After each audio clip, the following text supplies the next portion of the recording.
नमस्ते। हृदय की बात भाग 56।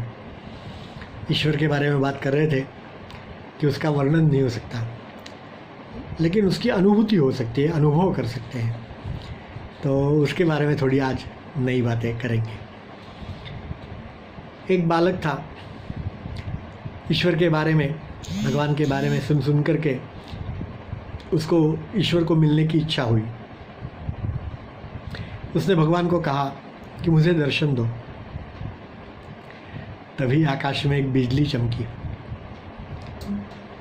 उसको समझ में नहीं आया कोई। उसके बाद उस अबोध अनजान बालक ने फिर से कहा कि भगवान मुझे आपकी आवाज़ सुना दो। उसी क्षण एक वृक्ष पर एक पक्षी चहचहाया। फिर बालक बोला, मुझे आपका स्पर्श जो है उसका अनुभव करना है। तभी एक तितली आकर के उसके हथेली पर बैठ गई। उसने धीरे से उसे उड़ा दिया। और भगवान वो फिर से बोला, भगवान तू यही है, इस बात की मुझे प्रतीति करा दो।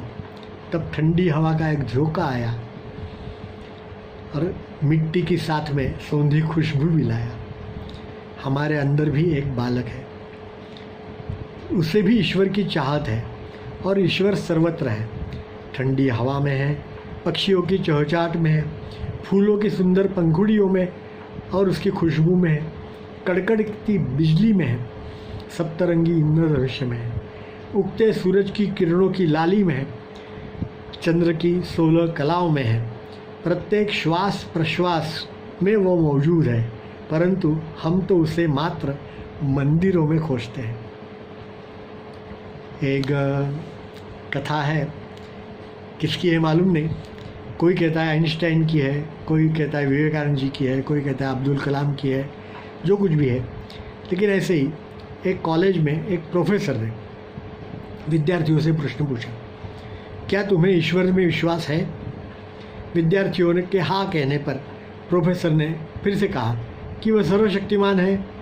तो सब लोगों ने फिर से हाँ कहा। तो प्राध्यापक ने कहा, तो फिर मेरा भाई कैंसर से क्यों मर गया? क्या ईश्वर अच्छा है? फिर संसार में इतनी खराबी क्यों है? बीमारी क्यों है? तिरस्कार, कुरूपता क्यों है? इन सब का निर्माण किसने किया? क्या तुम लोगों में से किसी ने ईश्वर को देखा है, समझा है, छुआ है, चखा है, उसकी गंध का अनुभव किया है? सबके उत्तर ना में थे। अर्थात विज्ञान की परिभाषा में उसके अनुसार ईश्वर का कोई अस्तित्व नहीं होता। परंतु एक विद्यार्थी ने उत्तर दिया। उसने कहा कि मेरा ईश्वर में विश्वास है और वह है।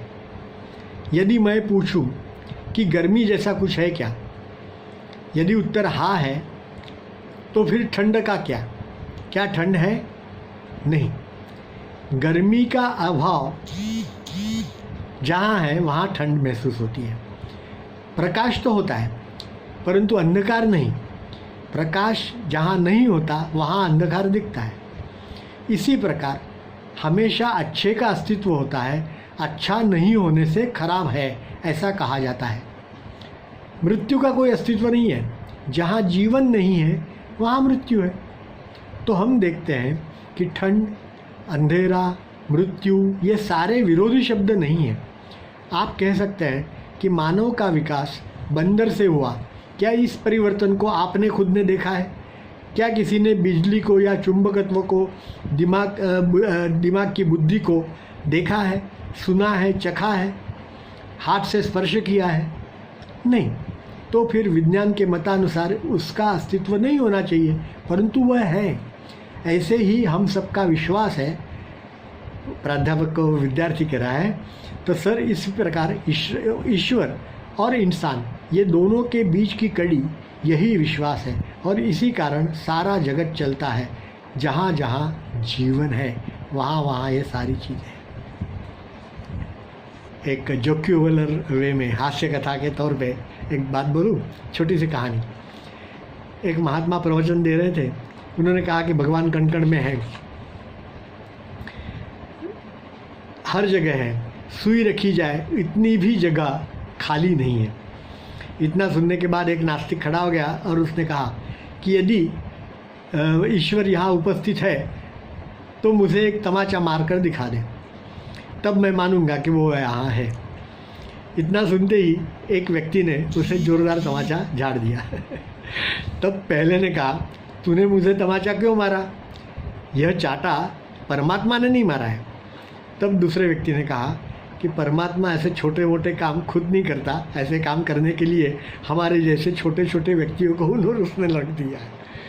तो इसका विनोद, हास्य, जोक का भाग छोड़ दें हम, लेकिन ईश्वर का अस्तित्व है, इसके बारे में थोड़ी सी बात थी। धन्यवाद।